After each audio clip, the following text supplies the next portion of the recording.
शुक्लाम्बरधरं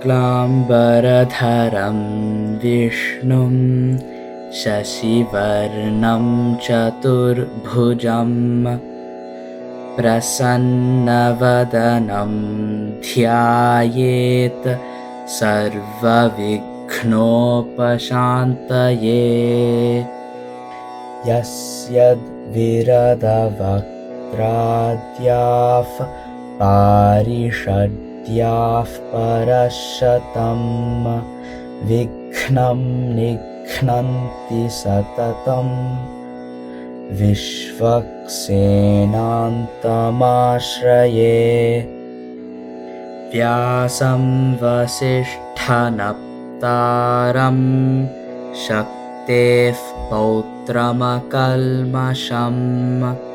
पराशरात्मजं वन्दे शुकतातं तपोनिधिम्।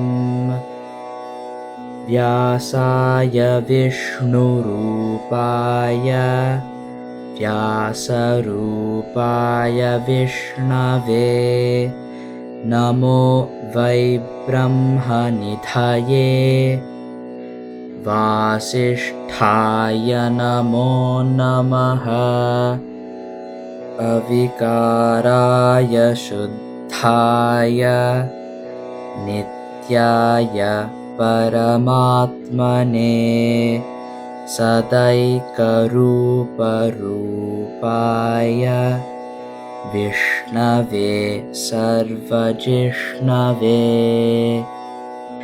यस्य स्मरणमात्रेण जन्मसंसारबन्धनात् विमुच्यते नमस्तस्मै विष्णवे प्रभविष्णवे।